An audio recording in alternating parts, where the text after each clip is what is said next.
दर्शक बंधु आज जुलाई मास 3 तारिख गुरुवार आज दिन जाकर किसी गुरुत्वपूर्ण खबर उपर आसंतु नजर पकाइबा मात्र किछि समय भितर आपण जानि परिबे संपूर्ण खबर ता पूर्व चैनल नु आसले चैनल को सब्सक्राइब करी पाखरे स्थ बेल आइकन को ऑन करी रखंतु एमिति प्रतिदिन देश विदेशर लेटेस्ट खबर जानिबा पई तेबे आसंतु संपूर्ण खबर उपर नजर पकाइबा आजिर प्रथम खबर आहुरी बर्षिब एही सबु जिल्ला को ऑरेंज वार्निंग उत्तर ओडिशा एवं एहर संलग्न पश्चिम बंग उत्तर बंगोपसागर निकट रे लघुचाप क्षेत्र सृष्टि होइछि फल 5 जुलाई जाई राज्य रे विभिन्न जिल्ला गुडी करे प्रबल रु अति प्रबल वर्षा एवं वज्रपात सह घड़घड़ी वर्षार संभावना रहिछि तेबे आज पई 3 जिल्ला रे आंचलिक पाणीपाग केन्द्र पक्षरु ऑरेंज वार्निंग जारी करा जैछि एही जिल्ला गुडी कहला सुंदरगढ़ मयूरभंज और केन्दुझर एही जिल्ला मानकरे प्रबल अति प्रबल वर्षा होई पारे सेही परि प्रबल वर्षा नै 6 जिल्ला को येलो वार्निंग जारी करा जैछि जिल्ला गुडिक हेउछि बरगढ़ अनुगुल झारसुगुड़ा ढेंकानाल देवगढ़ संबलपुर एथि सह समुद्र अशांत थिबारु समुद्र भीतर को जिबाकू मत्स्यजीवी को मना करा जैछि एपटे विपद संकेत उपरे सुवर्ण रेखा रहिछि सकाळ 6टा सुधा जलस्तर 10.3 मीटर प्रवाहित हेउछि भोगराई ब्लॉक रा 15 टी पंचायत रा 30 टी गां जलबंदी होइछि बाह्य जगत विच्छिन्न होइछि विभिन्न गां परवर्ती खबर बीएमसी अतिरिक्त कमिश्नर को माड़ मामला समाधान बाट खोजबाकू जरूरी कालीन बैठक डाकिले मुख्यमंत्री अर्थात भुवनेश्वर महानगर निगम बीएमसी कार्यालय रे सोमवार अतिरिक्त कमिश्नर रत्नाकर साहू को आक्रमण घटनार प्रतिवाद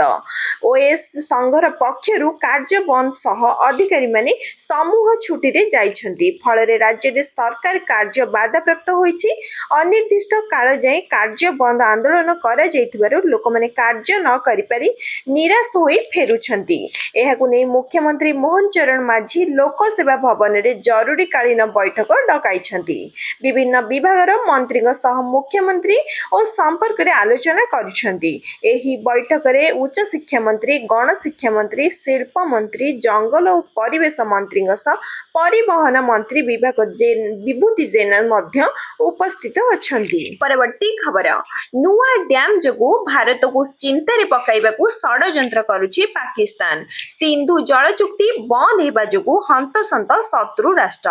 अर्थात पाकिस्तान प्रधानमंत्री शहबाज शरीफ कहिसंती जे तांको सरकार जल संरक्षण क्षमता वृद्धि करिवे भारत सिंधु जल चुक्ति नामक अटकाई देथिबारु एही निष्पत्ति निया जाइछि शरीफ कहिसंती जे पाकिस्तान आगामी किछि वर्ष मध्ये निजस्व संबल व्यवहार करी एही क्षमता सृष्टि करिवो ते एहा मध्ये कहिसंती जे जातीय विपर्यय परिचालना प्राधिकरण एथिबे गुरुत्वपूर्ण भूमिका ग्रहण करिवो तथापि शरीफ जहा कहिसंती ताहा भारत विरुद्ध रे आउ एक सुचिंतित षडयंत्र परि मने हेउछि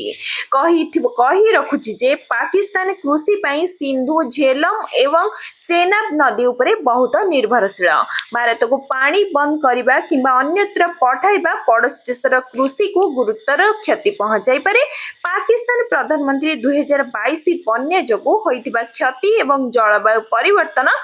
विपद विषय रे मध्य कहिसंती शहबाज शरीफ कहिसंती जे हां शत्रु सिंधु जल चुक्तिनामा विरुद्ध रे काम करिबाकू चेष्टा करूछंती कहिसंती जे सरकार विवाद बिना जल संरक्षण करिबार क्षमता सृष्टि करिबो एथिबे डीएम रो भाषा डैम एवं एही परि समान प्रकल्प गुडी को व्यवहार करा जिवो परवर्ती खबर बुधवार 8 दिनिया विदेश गस्त रे प्रधानमंत्री मोदी ब्राजिल बीआरआईसीए सम्मेलन रे हेबे शामिल बुधवार विदेश गस्त रे प्रधानमंत्री मोदी जिबे जुलाई 9 तारिख मध्ये रे 8 दिन रे 5टी देश ग्रस्त करिवे मोदी घाना त्रिनिदाद और टोबागो अर्जेंटीना ब्राजिल एवं नाम्बिया ग्रस्त करिवे मोदी को ग्रस्त घाना को आरंभ होईछि 30 वर्ष परे प्रथम भारतीय प्रधानमंत्री भाबे मोदी को घाना ग्रस्त समय रे सामरिक वाणिज्य को नहीं द्विपाक्षिक आलोचना कार्यक्रम रही एथि सह से ब्राजिल ले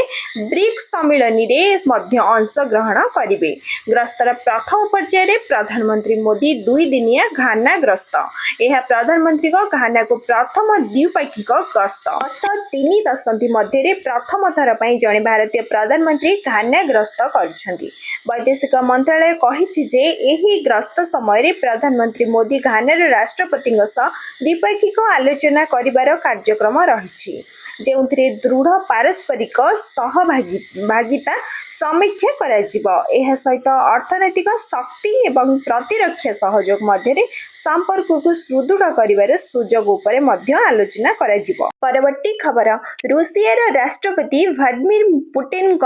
ଆଗାମୀ ସେପ୍ଟେମ୍ବର ମାସରେ ଭାରତ ଗସ୍ତ ପୂର୍ବରୁ ରୁଷ ଭାରତକୁ ବଡ଼ ପ୍ରସ୍ତାବ ଦେଇଛି। ଏହି ପ୍ରସ୍ତାବରେ ରୁଷ ଭାରତୀୟ ନୌସେନାକୁ ପରମାଣୁ ଶକ୍ତି ଚାଳିତ ସମ୍ବରିନ, ପୁନରୁଦ୍ଧାର କରାଯାଇଥିବା କିଲୋ ଶ୍ରେଣୀର ସବମାରାଇନ୍ ଏବଂ ଦୀର୍ଘ ଦୂରତାର କାଲିବର କ୍ରୁଜ୍ ମିସାଇଲ୍ ଯୋଗାଇ ଦେବାକୁ ପ୍ରସ୍ତୁତ ହୋଇଛି। ଏହା ଭାରତର ଜଳସୀମା ଯୁଦ୍ଧ କ୍ଷମତାକୁ ନିଶ୍ଚିତ ଭାବେ ବୃଦ୍ଧି କରିବ। ସୂଚନାନୁସାରେ ରୁଷିଆ ଭାରତକୁ ଏକ ଦ୍ୱିତୀୟ ଆଗୁଲା ଶ୍ରେଣୀର ପରମାଣୁ ଶକ୍ତି ଚାଳିତ ଆକ୍ରମଣ ସବମରାଇନ୍ ଲିଜରେ ଏବଂ ହସ୍ତାନ୍ତର କରିବାକୁ ପ୍ରସ୍ତାବ ଦେଇଛି। ଏହା ସହିତ 6ଟି ପୁନରୁଦ୍ଧାର କରାଯାଇଥିବା କିଲୋ ଶ୍ରେଣୀର ସବମାରାଇନ୍ ଏବଂ 1500 କିଲୋମିଟର ପରିସର ବିଶିଷ୍ଟ କାଲିବର କ୍ରୁଜ୍ ମିସାଇଲ୍ ମଧ୍ୟ ପ୍ରଦାନ କରାଯିବ।